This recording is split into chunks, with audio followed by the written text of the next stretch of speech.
So up next we have a interview with Miss Spohl about the new literacy program. I think they did some ABCD method. ABCD. Yeah, you know your ABCDs? Are you literate? I am literate. You know what I like to do sometimes is just like stare up at the stars and read, like on a truck, if I had one. I have a truck. Yeah, this is Ben's truck, everybody, and this is part 2 of our epic journey to find Breezy Hagel. Yeah, we're gonna go find Breezy, but first you're gonna watch that interview and Learn about literacy. learn about literacy, because some of you people need to get literate. Well, yes, that would be nice. Get literate with the ABCD. Hi, I'm Breezy Hagel here talking with Ms. Spohl about the new writing strategy. So what is this new writing strategy that's been in place? Well, it's called the ABCD writing strategy, and it's to be used for open-ended responses, which generally another way to look at that is what we sometimes call on-demand writing, when students are given a prompt sort of cold, generally related to something that they have just read, and they have to respond in that time period.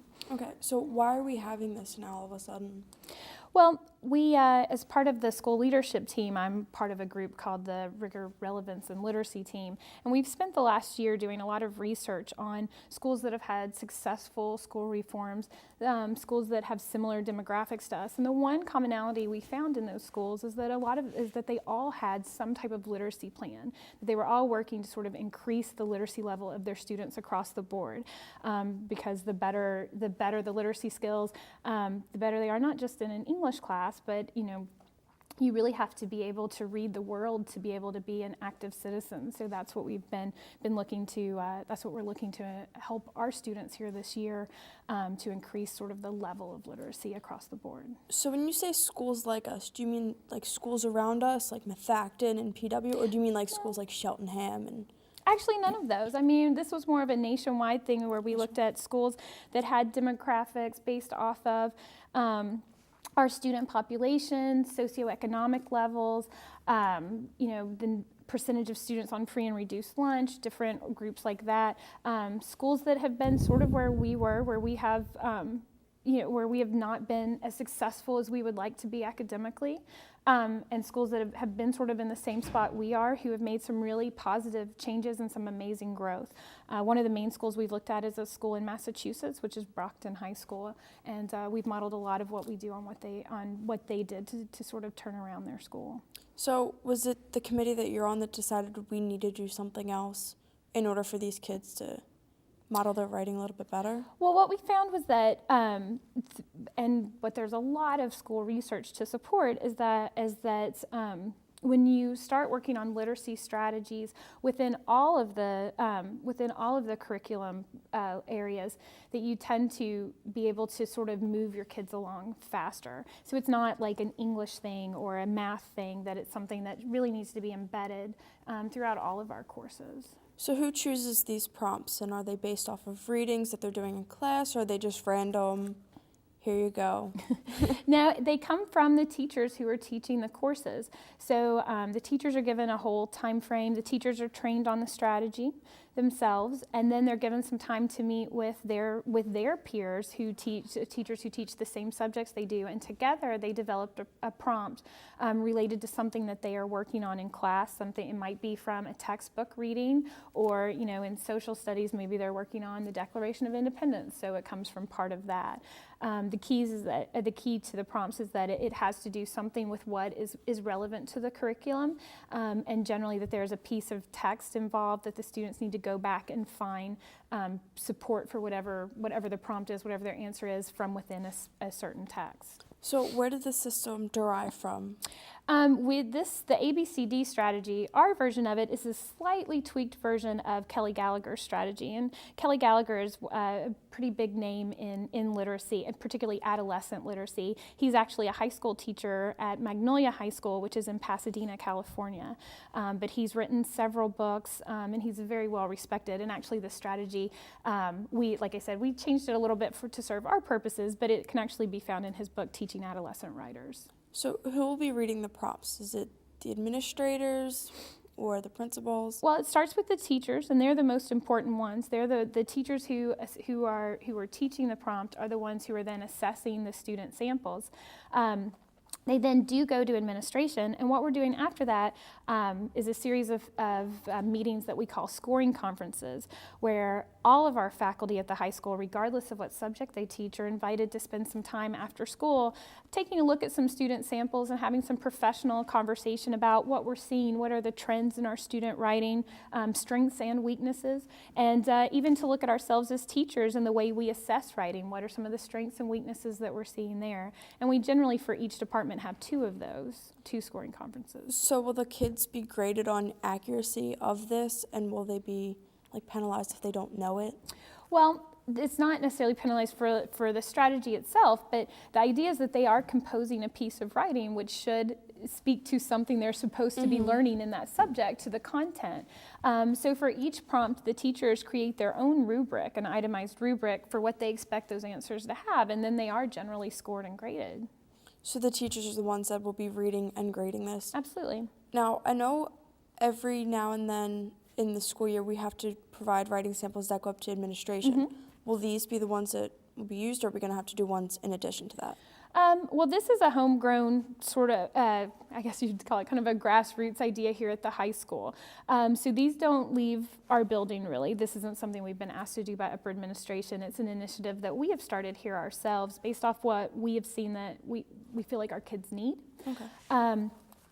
So it's separate from anything that we're asked to do from our upper administrative levels. So is the high school going to do anything in particular with these samples, or just assess the kids and their performance? Well, our ideal is that this year is sort of ground zero. This is our first year, so we're kind of sort of setting it up to see what we get and to know where we need to go. So just like any other time a teacher gets feedback from their students and takes a look at what they do, that decides where we go instruction-wise. Like what do your students need decides what you're going to do next as a teacher. So ideally, we'll use these the same way as we start to look and we say, hey, it looks like our kids really need some focus here, or this, the 9th graders, maybe we should start in 9th grade with this because the 9th grade samples all seem to be, missing this one particular skill.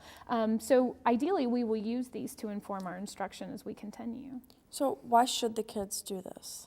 Well, the idea of the ABCD strategy is something that we feel like will be very helpful to our students because as you guys are about to head on to the next level, post-secondary, you have a lot of high stakes. We talk about high stakes testing and we tend to think of our state tests. There's a lot of things that become really important for our students personally that have to do with, what kind of colleges you can get into and sort of what tier you're looking at. And all of those assessments have timed writing pieces to it. You have timed writing pieces for SATs, for AP exams, and all the ABCD strategy really is doing is helping you very quickly determine what's being asked of you in a prompt for you to set up an answer that makes sense.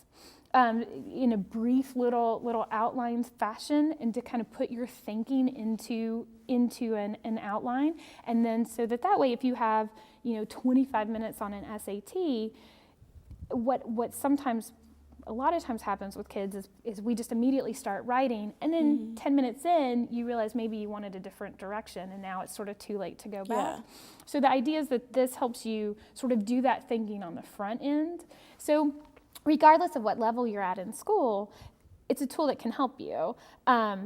I know even outside of school, honestly, when I was first interviewing for teaching jobs, I went to multiple interviews where at the end, they gave me some paper and said, so if you were going to present a new book that you would like introduced to the curriculum, write a proposal for it. And I had to sit in the middle of an interview and write. Like time to write, being able to write on demand is a skill that you really need to be successful.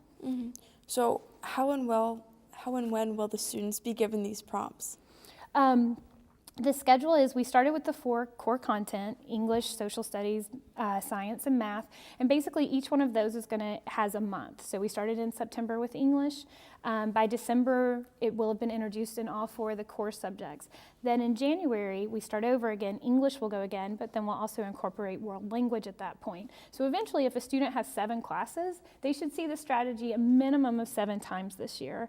And that's part of the beauty of it, is seeing it throughout the course of the year and the way it's used in different curriculum, so that we tend to compartmentalize when we learn things. So we're like, well, this is something I do in English, but it's not something for English. It's something you can use for any type of writing that you're doing in any course. Yeah, I mean, it seems like a pretty universal strategy. It's not like, all right, pick out the reader's tone and the theme. Right, it's exactly. Like you can put it to science of like, what's this mean? How are you applying it to what you're learning? Sure. So there will be instruction with the prompts. It's going to be based off the instruction that they're given. Absolutely, absolutely. Yes, and every time it's being rolled out in a new subject area, there'll be sort of a refresher on, remember, this is the strategy. And, and the great thing is that by January, students should be like, it might be like, oh my gosh, we're doing this again. Yeah. But by that point, yes, I know what A stands for, what B stands for. So the world language teachers will be, we'll just have to, let's say in January, they'll more just be going, okay guys, remember this is how we're doing it. This is what it might look like in French 1. And then administering a prompt. So what does each letter stand for?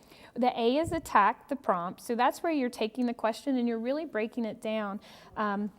A common problem our students have is, most questions like this, even on an SAT or on a Keystone exam, there are multiple parts to that question. And a lot of our kids do really well. They'll answer that first little part, but then there was like a second tier part of the question that gets ignored, and you can't get all your points if you don't answer all the points of the question. So A is for attacking the prompt. B is for brainstorming your initial answer. That's where your real thinking needs to come into place. The C stands for cite and connect. That's really big as we move into the Common Core standards from what we've had in our past Pennsylvania standards. On almost all the standards, they ask for things revolving around text evidence. And even in the Common Core, the new standards have literacy standards for science and for social studies, not just for English. So we see this is sort of where everyone's kind of moving in education right now. And then the D is for detect errors. So after you write, that's a big problem. A lot of kids, like, where as soon as you put that last period, it's like it's on fire. You want it out of your hands. But that it's really important just to take a few minutes to go back and make sure that everything sort of makes sense and flows the way it's supposed to. So what is the hope for students, for the teachers to accomplish? Well, our hope is, I know we've talked, there's been a lot of talk recently about that, the new school profile plan that we're seeing and stuff. The idea is that this helps our scores go up, that our kids do better on their Keystones, and that we raise our average for our SAT scores that our students take, and we raise the number for our AP exams of how many students are scoring 3 or better. Now, has Brockton High School and, was it Magnolia High School? That's where Kelly Gallagher's from, is Magnolia. Have they seen significant improvement from there? Oh yeah, particularly I know Magnolia, because I don't know if I know that's where Kelly Gallagher's from, where he and where he works. I don't know that they've gone through a school reform movement the way Brockton has with like ICLE. But Brockton in 10 years went from one of the lowest performing schools in Massachusetts to one of the highest. And the other thing is that what they were able to do is they've sort of sustained that reform. Some schools are able to sort of do one little thing here or there and, and pull out a better score for a year, but to show sustained improvement over a period of time is what Brockton's been able to do, and that's our goal. We're not looking to just make the numbers work for a year. Yeah. We want to see some sustained improvement in our students' academic success. Now, you said Brockton had ICLE. Yeah, they were part of that too, and that's the group that we have that's part of our school reform group here. And that's where our instructional coaches are from. Okay. So is there anything else you'd like to add? Well, I think we're just really excited. One thing is that, this is, with this being a new process, the idea is that it is something that we do here because it's part of who we are. So another thing that's going to happen is we're going to see some changes. We're listening to feedback from teachers and from students as we go. And we're looking to make this a solid strategy that we use, but it's not, it isn't something that was, created by some big program that we're just taking and sticking on top of our school. The idea is for it to be ours, which means it needs to be organic, and that it might not look the same by the time we get to April than it did in September. Okay. Well, thank you very much for coming up here. I'm Breezy Hagel talking with Ms. Spull about our new writing strategy. Now back to the eagle's eye.